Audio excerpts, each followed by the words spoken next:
Next up on Pax Americana. Tragedy strikes.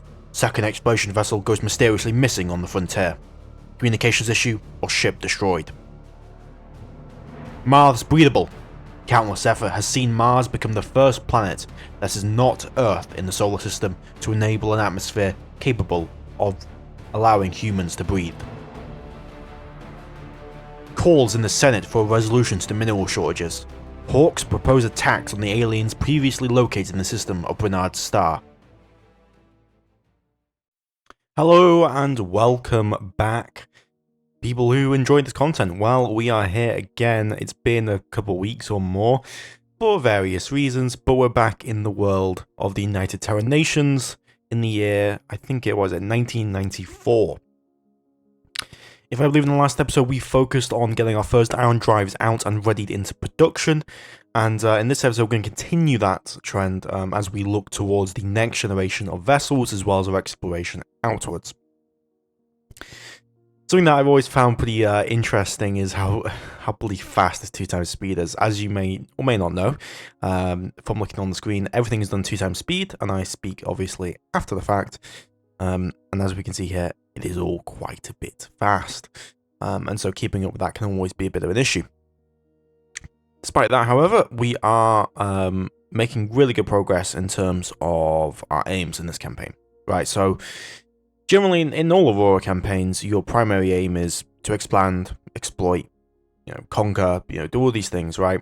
And in this campaign, we are making really good progress. The biggest issue is that exploit part. In terms of the expansion part, we're actually doing really well. Besides a few aliens and some other issues, we've been able to expand to multiple systems. As you can see here, we've set up Yorktown in the last episode.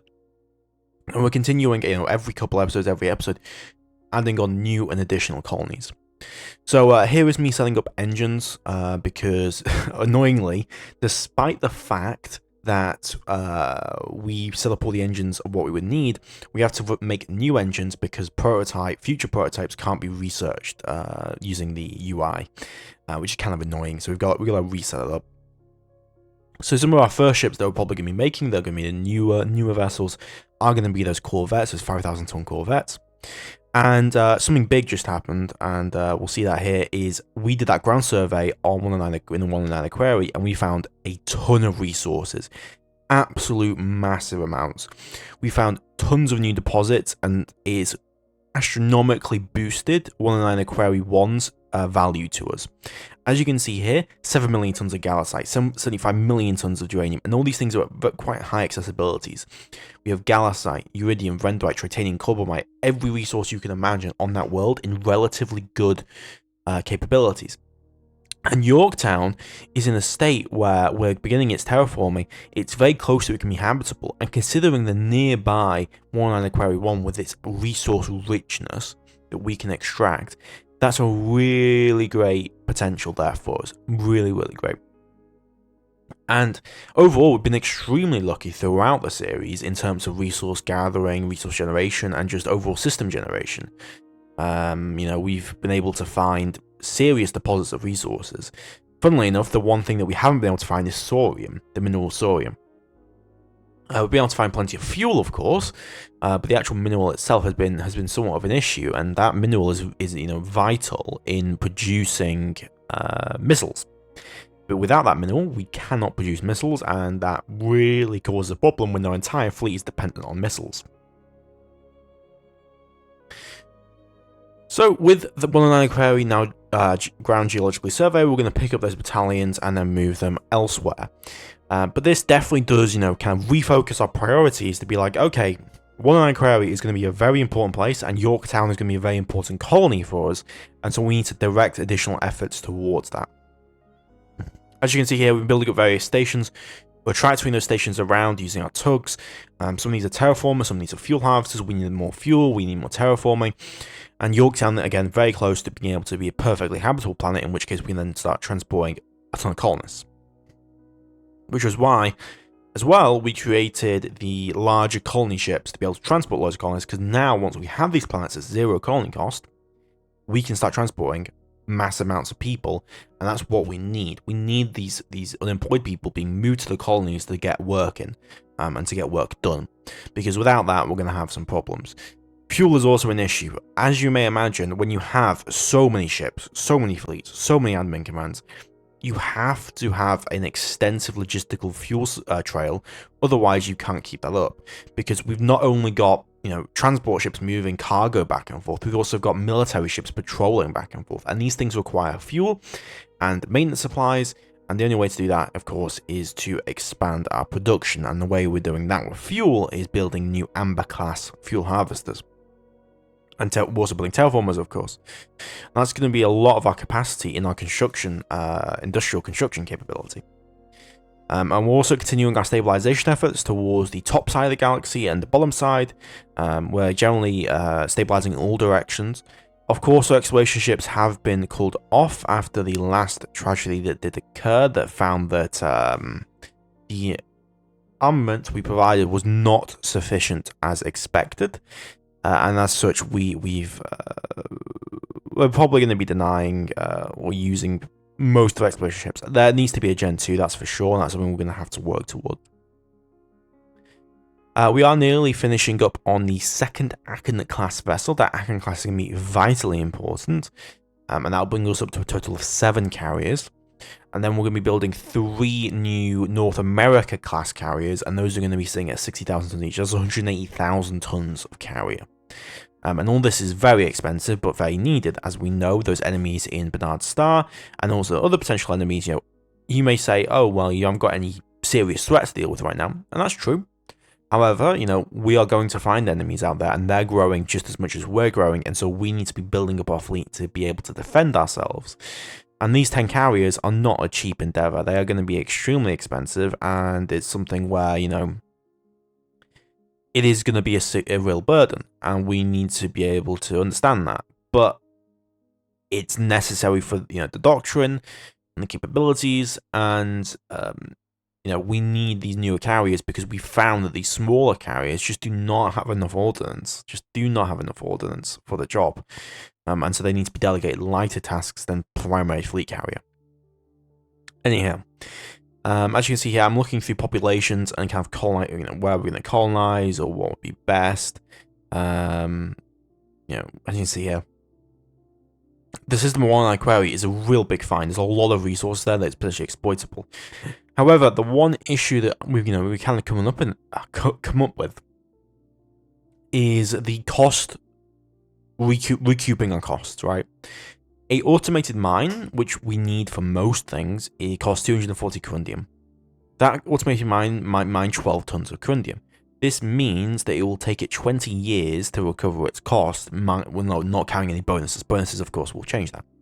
However, 20 years is a serious amount of time to mine back as much corundium, and it also assumes an accessibility of 1 for corundium. This is real significant when you realize how costly automated mines are relative to anything else. This is why we're doing orbital mines for asteroids, because orbital mines only cost 120 corundium. And normal mines cost 120 as well, which is why when you can find habitable worlds with minerals, it's a real big benefit. But you have to bite the bullet sometimes, and sometimes there's worlds where automated mines are just better. And something that we're going to be, and we envision to continue to use automated mines no matter what anyway. Now, we currently probably have 500 of them on Schwind Group, on, you know, I think that's Halley's Comet, on comets, on asteroids and whatnot, and they all do play their part because there's no other way to extract those resources. However, you know, it's a bit of it is still very costly, and that recoup of cost is going to hurt us in the short term, but long term should work out. So we do finish up 3 new Canada-class vessels. Again, that's part of our building up of the destroyer fleet. And I think with the Argentina, Iceland, and Iraq, which is DD 22, 23, 24, we're going to be halting production of Canada-class vessels. So those will be assigned to the Aachen class, the second Aachen class. And they'll be vitally important for its protection. And then future destroyers, when we get up to about 32 destroyers, so that'll be 25, 26, 27, 28, 29, 30, and then 31, 32 or 33 or whatnot. When we go up to these destroyers, those destroyers will then be assigned to the new carriers, and as they're going to be assigned to the new carriers, they're going to be of the newest class. The Canada class works very well for its purpose, but it is going to be obsolete in our planned doctrine, so it's something we've got to keep in mind. I think I'm sorting out some maintenance stuff here, but yeah, so it's going to be obsolete in a lot of ways, but it can still do its job, which is, will do a role, which is point defense, right? It has automated anti-missile missiles, and it has anti-missile missiles, and it also has a decent point defense capability. And so supplementing those into carrier fleets is nothing of an issue. In our doctrine, I mean, you're not really imagining that we're going to be shot at by missiles or shot at by anything. You would ideally hope that carriers don't have an issue. And the keen-eyed among you may realize that there might be an issue with that, right? And that is going to be jump point assault. How will we do jump point assault? And it's something myself I've kind of puzzled with, of how am I going to accomplish that? And the idea is we can either do fighter swarms or some kind of other tactic. But I think the one that makes most sense, I think eventually the one that we'll land on, is going to be battleships. We are going to need to build some battleships, and I think that these are not going to so much be the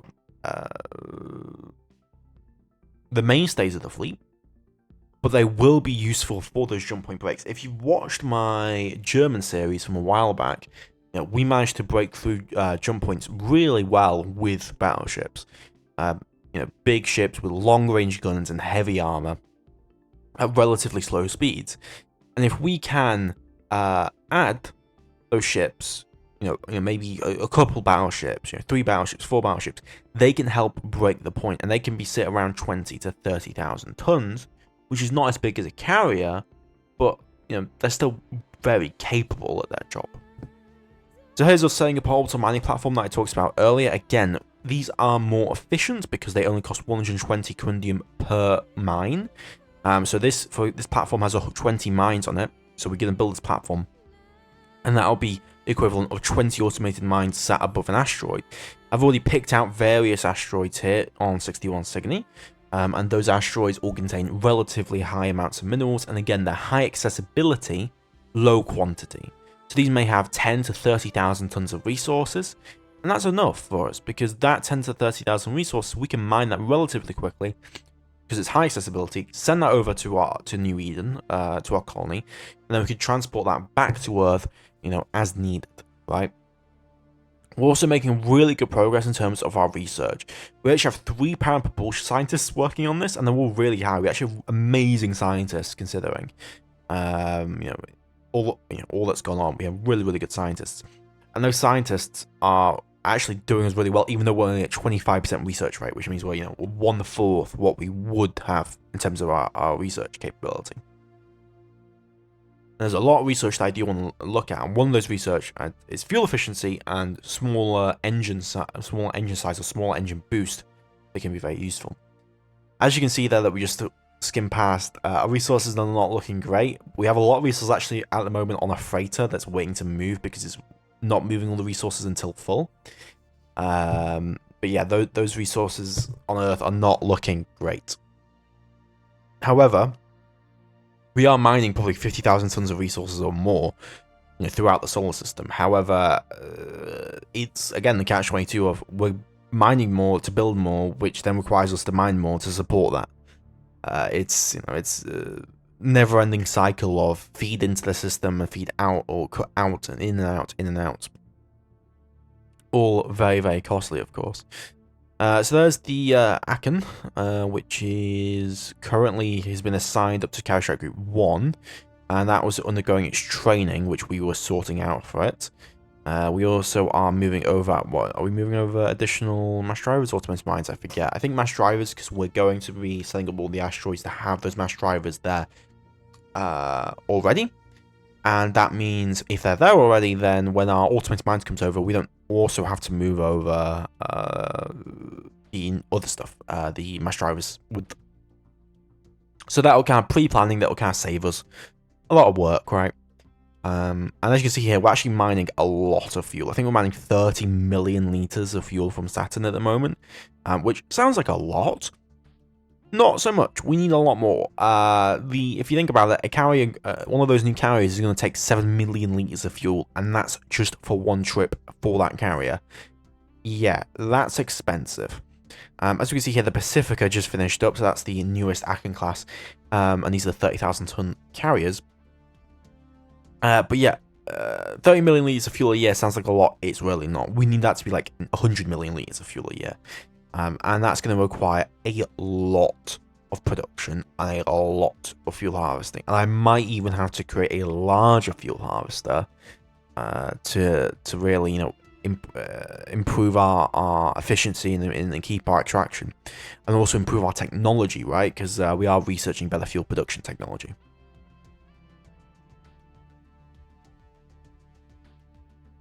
And as you can see here, we're also going to be researching power plant boost. That's going to be very important for our fighters because that will save us on power plant size, which is, every ton matters on a fighter when it's 300, 400, 500 tons. Very, very small, compact fighters that don't have a lot of space to put things, right?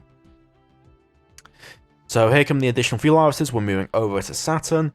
And we're also, again, building up these now Ankara class orbital mining platforms, which we will then ship over to 61 Cygni for those asteroids, which we have access to. There's also asteroids in the solar system, which we could also put. And we actually do discover the aliens here on HH Andromedae, which are the raiders. I'm not going into live commentary for this because sadly what happens is not very fortunate for anyone involved, and that is that our ship gets destroyed after firing all its missiles. This is the engagement where myself, or command, decides that yeah, our missile overhaul for our exploration ships didn't really work out, and we ground the entire fleet of exploration ships and ordered that they not be flown until we have a replacement ready. And that does mean that we will stop our capability. Now, the missiles do work. They launch and they hit the target. However, the target is still flying at its primary speed and it's still capable. And this is because our missiles are relatively low damage to achieve higher speeds. And unfortunately, the crew of the Red Sea, not the Red Sea, is it the Red Sea? I forget. But the crew of the ship, unfortunately, all perish. And that does, it's the second ship to do so. And I think at this point, RP-wise, it would really send shockwaves through, what are we going to do with it? So as you can see here, the Aegean Block 2, or not the Block 2, but the next generation ship we're designing is going to have a bunch of sideshow box launchers on it. These are going to pack heavy punch. We know that the enemy ships that are going to be out there are going to have very little in capability for point defense. And the newer ship will be able to do 84 months or 7 years of exploration with a range of 100 billion kilometers and have 12 of those sideshow missiles, as well as a lot more geological and gravitational survey sensors. It will be a massive improvement over the last generation ship. The one thing that I'm a bit concerned about though is fuel consumption. But we gotta make do with what we gotta do. 100 billion kilometers is not great when we're talking about 7 years of deployment time. But you gotta remember they're not gonna be spending most of their time moving around. They're gonna be spending most of their time sitting on top of something, surveying it. And so we'll begin to research those engines and try and aim to get those things underway. We're also improving our mining production. Very, very important that gets up because again, every extra ton we mine is a big deal. So gotta keep that, gotta keep that going. Gotta keep our economic progress going. But yeah, we do ground all our exploration ships after that incident, as I don't want to lose any more of them.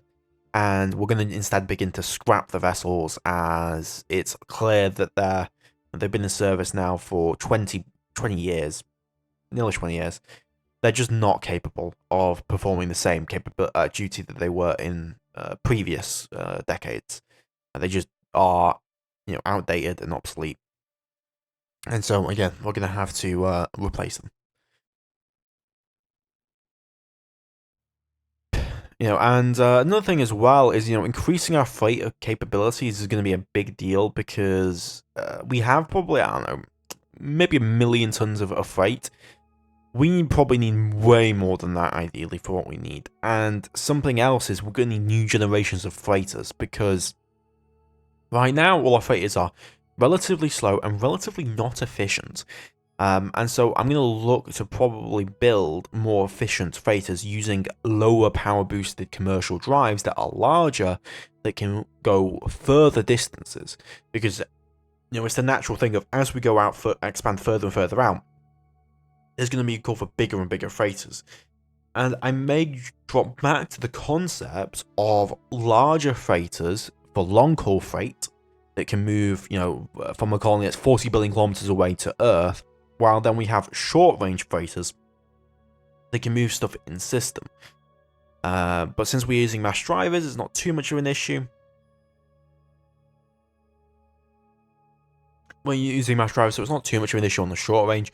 Short range would be more for probably in-system or adjacent system, and then long range would be for minimal transport freight, over significant distance, that kind of thing, right? And then kind of using collection points and whatnot. So, yeah, we're going to begin our scrapping. So these are the vessels that will be scrapped, sadly. All of them will be scrapped. I also remember someone was talking about coloured event logs and stuff. I will be probably adding that in the next episode. But for this episode, obviously, it's pre-recorded. I can't change it now. We also have begun moving over that planetary base, planetary maintenance base, to above that colony.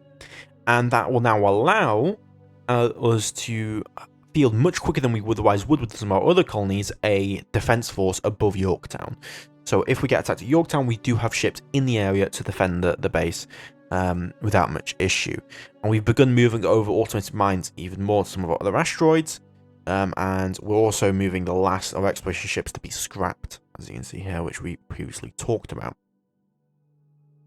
Now, something that I'm concerned is that 60,000 ton yard that we're going to need. That's taking a long time to build. And I don't think that's going to reach the point at which we need quick enough. So what I might have to do is begin building up the Americana class shipyard up, and then have the one we planned for our fleet carriers to then be used for the 30,000 ton class ships, which are going to either be the landing ships or the light carriers, the evolution of the light carrier, which is the attack craft ships, or the battleship plan, which I will eventually get to. And we are also creating that highway, stabilizing across the board with our jump stabilization stations. And, we need to stabilize out to the east and out to the west. Again, going further out to get more and more resources, which we're pretty blessed with in this galaxy. As you can see here, we've explored 34 systems. We've only surveyed 12 of them fully. We're going to be expanding out to Eve Lacerte, and we're also going to expand to New Scriptolis, as well as Gamma Carinae to the east. Because there are, big deposits of resources here that we want to extract. And doing that as much as possible is going to ensure that we can actually build the fleets we want to build and have the fun we want to have, right? That mineral transport is carrying a lot of resources. I kind of am wondering if I should have just put it on load minerals and then unload them back. But it is technically more efficient to do it that way. It's just that we kind of need the resources now and not tomorrow. So, it's a bit of a thing, right? And, yeah. Another thing is Mars. I'm not sure what the progress on Mars is. I think we're very close to getting that fully down, and we've already got it down. I think we need to add water for the next thing. We have oxygen. We've warmed the planet up sufficiently enough that it's in a good enough place. It's a cold desert at the moment. Yeah, it's got a temperature of 2.4 C minimum, and then probably like a 20 C maximum. Which is a pretty big variation, but it should be fine enough for humans. Humans have survived in much worse conditions, that's for sure. So the first Ankara class orbital mining platform finishes up, and that means we're going to be moving that over. So again, these each represent 20 automated mines, so we're going to go send that over to the 61 Carinae and to that asteroid, and that's going to be able to begin mining those resources pretty quickly. And again, 20 automated mines per thing. We'll probably put like 100, put 5 of them on each asteroid. That's 100 automated mines each, and they should be able to start mining a lot of resources for us. Again, this not much action this episode, a lot of logistics and a lot of minerals. This is what Aurora is at the end of the day. It's what builds into it, and that's why people play. It's the detail, it's the logistics, and you need all of this stuff to be able to, you know, have your big fleet battles, have your big actions, have your thriving nation and economy. You know, at the end of the day, we can't have a fleet of 1 million tons if we can't even, you know, keep our fuel supply going or keep our logistics chain going. You know, how are we going to defend that? We need patrols, and for those patrols we need fuel, and then we need supplies here, and we need to move our logistics. And this all takes a lot of time. And you know, when you don't have that much time per day to record, you know, it takes time, right? And so that's a lot of the actions, is all of this planning and planning. And I'd say, again, the game's probably 95% logistics and 5% fighting. You know, when you actually fight, it's a really big deal, and those battles can take seconds. You spend hours planning for an engagement that can end up lasting a few minutes at most. And in that engagement, your entire civilization may be decided upon. It's really all or nothing when you think about it, and in a lot of ways it parallels real life, where, you know, you may build a naval ship for 20 years, keep it in service, have it patrolling, do all this ship, but in one sweet moment a missile can hit that ship and boom, you've just lost 20 years of work and thousands of lives. And that can really spell a disaster for you as a nation, right? So as part of that, we're moving over for more fuel tankers. I need more fuel tankers because we're not harvesting, or we're not able to transport enough of the fuel over. So we now have like 11 of them. We probably just need to build bigger tankers, I'll be honest with you guys. So that's a bit of a fault by me, I think.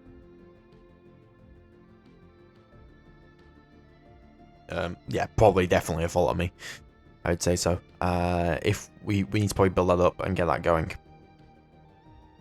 But yeah, we should be able to get that mining production done shortly, which is really good. It should be about a year now on that, and we're spending a lot of production over to this. So here's our orbital mining modules. That's 2,000 tons of resources we're mining from this, and we'll be transporting that again over to New Eden. Terra Nova is nearly 20 million people, by the way, which is pretty massive, considering it's a lot further out than many of the other colonies, and not fully terraformed yet. We also found an initial deposit of duranium on Terra Nova Prime. Unfortunately, it's at 0.1 accessibility, which makes it not very useful. You know, you can have 130 million tons of resources. If it's not very accessible, then there's not much purpose. You know, if we put an automated mine on the Corundium 0.1 access, that is going to take, you know, 120 years or 200 years to pay itself back. It's just not worth it. Higher accessibility but lower quantities are just better for extracting the necessary resource. And again, as we can see here, we're scrapping these old ships as we no longer need them, of course. But yeah, they're just old. They don't serve a purpose in terms of, they're just obsolete in that they can't do the task that we designed them to do anymore because of the new alien threat that has completely changed that. We just finished up 2 new Bavaria classes, so these are the new colony ships that are capable of transporting 500,000 people in total with the 2 of them. So Mars here now has a breathable atmosphere. We now need to add in enough water as well as reduce the carbon dioxide. So we'll get rid of the carbon dioxide, then we need to add in 10% extra water, and then Mars will be a fully habitable world, which we can then do things with. I'm not sure what I'll do stuff with Mars, but it's kind of just part of the RP and the kind of the coolness of, we're a future human civilization. We should terraform the red planet and bring to realization what many people wanted to in history. And I kind of think of it as the proving ground in the story, right? Of, is terraforming possible? And Mars has shown that it very much is so. Even though places like Terra Nova or Yorktown or some of these other places are far more better targets for colonization, both in resources and also the existing atmospheric and geological conditions for those planets, right? But we're coming up here to the 13th of August 1995. We're going to be probably going to December relatively shortly. And again, we're moving over more and more of these manned platforms to start getting those resources. So five of those orbital mining, so 100 mines, will be mining 10,000 tons of resources from this asteroid, which means that within 3.5 years, we will have mined out that asteroid, and all those resources will now be sitting in a storehouse somewhere or being used. So that is really, really big when you think about it, because within 3.5 years, if we put those on all those asteroids, we can mine out all these asteroids really quickly, and that amount of resources adds up quickly. 35,000, 70,000. Add those together, get a lot. But I think I'll see you guys next time. Please don't like, comment, subscribe. It really, really does help me out. And yeah, if you guys have enjoyed it, do remember to leave us like I said. And we're back, and I hope you guys are looking forward to the next episode.